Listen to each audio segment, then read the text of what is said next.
Traxxas fans, my name's Michael. We're here in beautiful Cardiff, California. I'm going to be doing an update on one of my Traxxas Slashes. I have one for high speed and one for bashing. Today I'm going to be talking about the one that I use for bashing and jumping around my neighborhood. I'm running the Traxxas, the Proline 2.8 trenchers on this one, and I've been running it mostly on the street. You can see a little bit of cupping and a little bit of wear there. I really like these tires. They have a lot of cushion, and they are a little heavier than the other ones, so when you tend to roll it and turtle it, you end up flipping it back over a lot of the time, so it's kind of nice. One of the first upgrades I did was basically to the axles. I kept breaking the ones in the back, snapping them, twisting them, even with the 2S LiPos. When I went to 3 with my little Speed Buggy one, it just was twisting them all the time, and I didn't last my couple runs, so I had to do something. The problem I had after that was that on the stub axles, they kept breaking right where about the pin was, and I figured I'd go to a 6mm instead of the 5 like on the Traxxas Slash ones. And these are basically the same. The X01 and the Slash are basically the same, except the stub axle's a little bigger for the X01. So I just swapped out the carriers, and then I bought the 12mm type of hexes that are pinned. These are a lot better because, I don't know if you can see it here, let me kind of zoom in. These are a lot better because they pin through the stub. They're not a pin that has the hex that slides on. And the difference is, the pin part, when you tighten up the wheel, it doesn't apply pressure to the bearings in a pinching manner, which makes it last longer. You get better bearing life, it rolls smoother, and it's just all around better. That's probably why the X01 has it, because of the top speeds they have to do. So the Slash and the X01, like I said, these are both the same. It's just the stub axle that's different. So probably should have gone with the other ones first, but didn't have the coin at that time to do that, so it took a while. Anyhow, this is the Slash Ultimate, so it came with the GTR shocks. I really love these. I've rebuilt them a couple times just with changing the oil out. And I keep these with the stock about a 30 weight. And other upgrades I've done the Racing Tornado fans. I've got the little Arctic Cool adapter in between here. And I bought a few motor mounts and heat sinks, excuse me. Let me flip this around so you can see what I'm talking about. And I got one from Something Racing there, and it just seemed like it was a good one, so I took the fan off that one and I actually used the Racing fans on this. So that does a lot better at keeping it colder than like the other ones from Integy and other things. I've just noticed that even the stock Traxxas fan, like one of these guys, and this has the Integy fans in here too. I tried that also, but these just didn't blow enough air to keep anything cool. So, had to upgrade that. As you can see, my wire's a little shorter here. Had a little problem one time when I plugged the LiPo battery in wrong. Whoops! When you're tired, it basically sizzled everything. This came unsoldered. The battery came unsoldered. Still works. So, it's not for sale. Don't worry about that. I'm not going to sell it to somebody and not say what happened. One of the problems also that I've seen is with the slipper clutch. When I went off some really big jumps, like the first week I had the vehicle, the little discs inside are more of a organic material, and they basically just popped and exploded.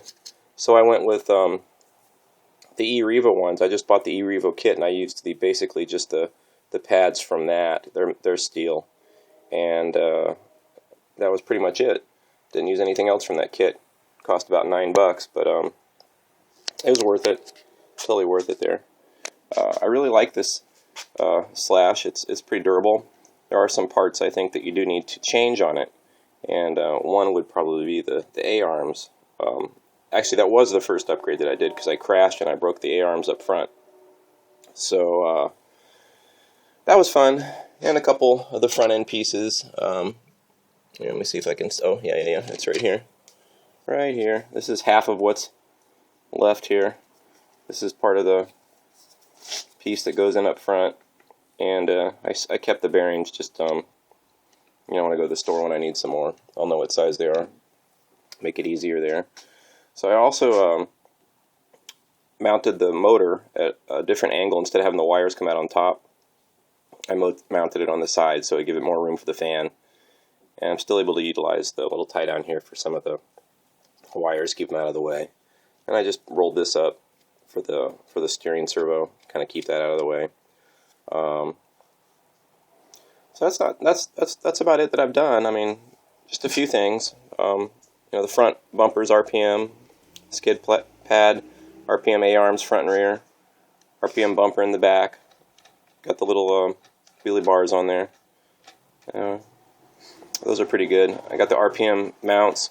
I left the shock towers. Now, on my Speed Buggy, I went ahead and changed them because I actually did break some when I was jumping it before. And I'm going to just see how long these last. I like to leave parts on until they break instead of just replacing things and spending tons of coin. This one actually still has the stock slipper clutch in there. My Speed Buggy is the one that has the metal pads like I showed you earlier. Just did a little zip tie in here, keep some of the wires out of the way. I still have the hook up for the fan, and I put a little heat shrink around that. That's kind of hard to see. A little blue heat shrink there. Yep. So that way I can run some lights if I want to. Now the fans are I had them before hooked into the outlet here, and which is for the external stock fan. And when I went with these fans, on this one I actually ran a splitter, and the other one I have them run separately. So I have this run into the receiver box, and there are a lot of outlets on the 5-channel one, which makes it kind of nice. So you can run it right out of there. I asked Traxxas what their output was on that, and they didn't know. So I'm not really sure how fast these are spinning or what kind of power they're getting. I got the ones that are just the regular racing ones. I didn't get the ones for like 2S LiPo or 3S LiPo because I'm not plugging them directly into that at this point. The receiver's working just fine. If I went any higher than a 3S, I'd probably think about it, but I'd probably have a different truck. The drive shafts on these are nice. Excuse me. I've bent them up. I've bent this one up so many times it's not even funny. And I usually just take it out and I use my little Allen head thing here and just put it inside and bend it back. And that works pretty good. I have extra parts, probably more parts than I possibly need at this point. And just tightened everything up on here. I go through that every once in a while, thread lock it and tighten things up. I've gone through quite a few sets of tires. The Traxxas Rally, if you like to slide around a lot, these are good. They don't really provide a tremendous amount of traction on any surface, and they're very similar to this pattern for the Traxxas tires also. If it's like the chevron type of a pattern, it's a harder tire, and they tend to slide a lot, not a lot of traction.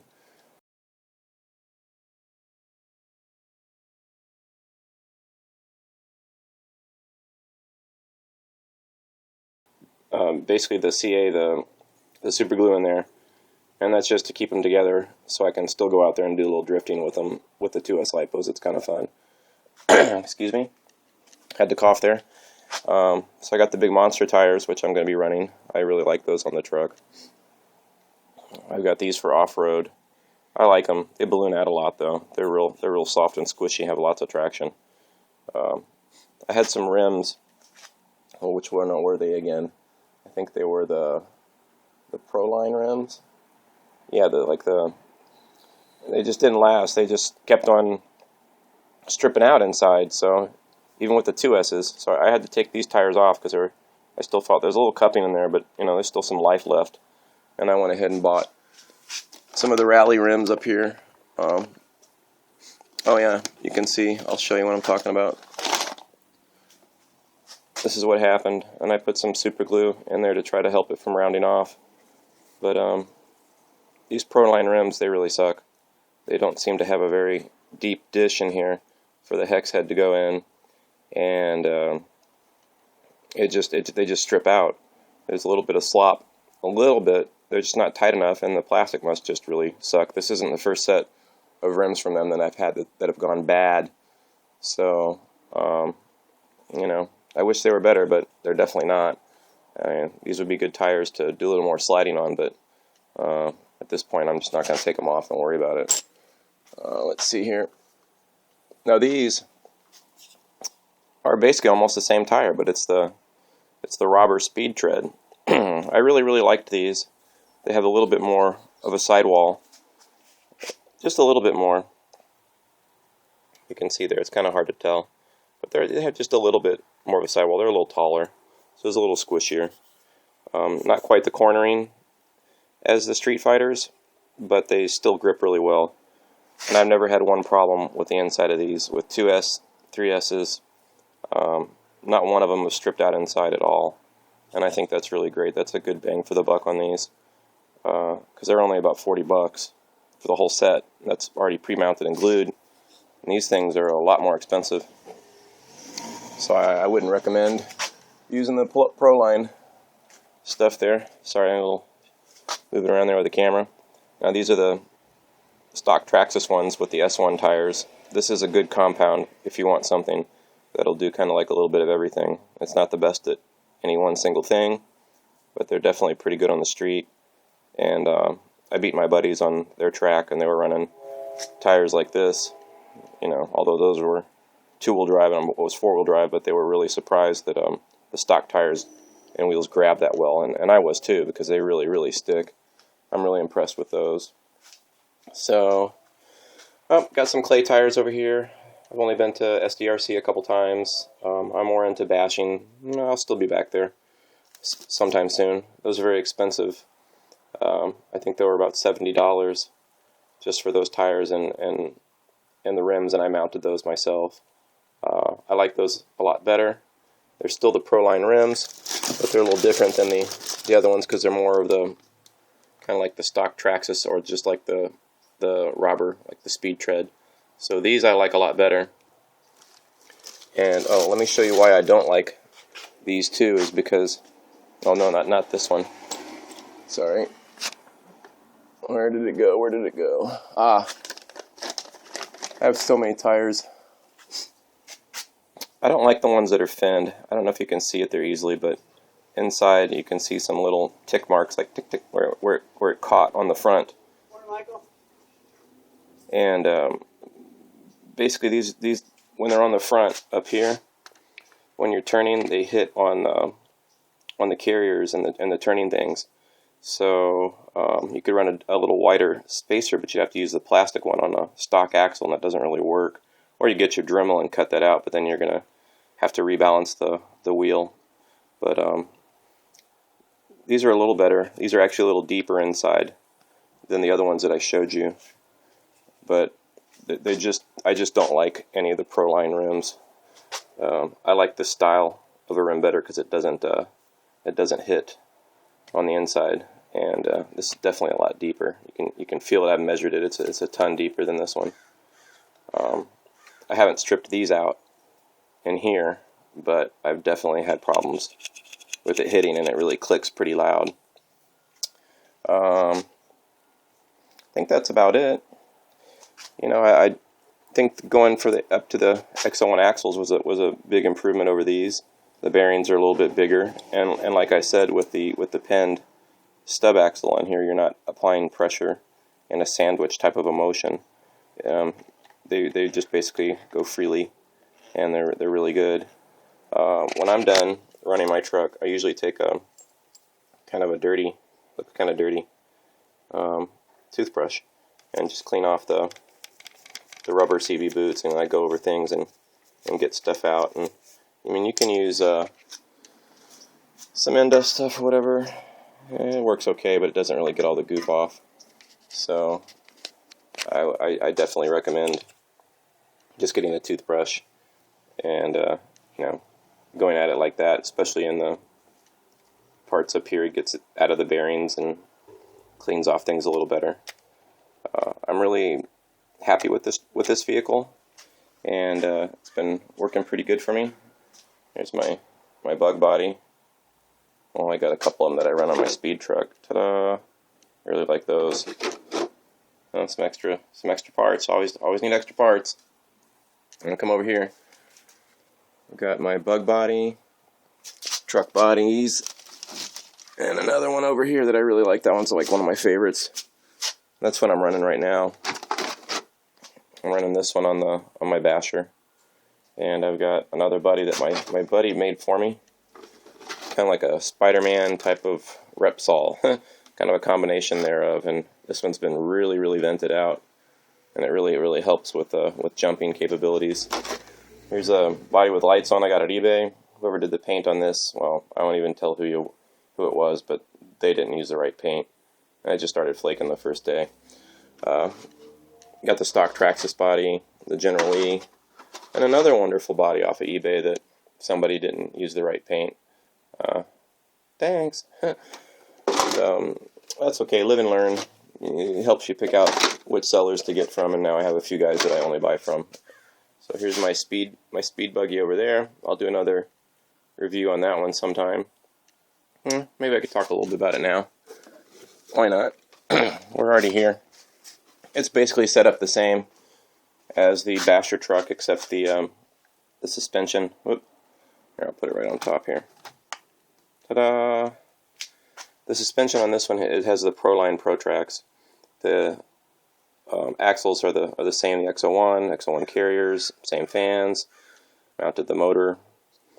This one has the fans going in, each one into a port. Separately, I'm running 3S LiPo, so I think that's a little more important with this one. On the 2S ones, it doesn't seem to have a problem. I did notice a problem with the 3Ss if they were plugged into one thing, that it kind of drew too much power, or it didn't work properly or something, so I don't know. But these tires are okay. These are the J-Concept G-Locks, and I got the ones that they ordered at the hobby shop. I wanted the softer ones. These came as more like the first compound, or the top compound, which is kind of a harder rubber. It's kind of like ice skating out of the box with a vehicle that'll hit 72 miles an hour. That's what this one will do top speed with a 3S. I have it geared with an 1854, and it definitely will hit 72 no problem. I really like the bug bodies, and I even cut off the back end here, and I mounted it underneath so that it doesn't hang off the back, and that way it kind of looks more like a bug. Whoops! On the hello. Let's get it on here. There we go. All right. Sorry, human error. And I'm using just a jug, like a muscle milk thing, and I put some beach rocks in there so it stays nice and planted. Save some money on a stand. Used a microfiber towel, wrapped it around, used a Ziploc, and just tightened it down there. So it worked for me. Saved me some bucks. Like I said, I'd rather spend money on things I need than things that don't make any sense. These are the Proline mounts with little caps on top. I like those for my speed buggy. There you go. And I cut them off flush so they wouldn't hang down really far and look kind of silly with the bug body that's pretty slammed on here. Well, thanks a lot for watching, guys. I know this has been a really long video. I'm going to do a little bashing with these today and have some fun. You guys have a great day, and I will talk with you later. Please subscribe to my channel and look for some future updates. I should be doing videos here, and try to do my best to just go over some things with you. And if you have any questions, feel free to ask, and I'll see what I can do to reply to you there. You guys have a great week, and talk to you later. Bye.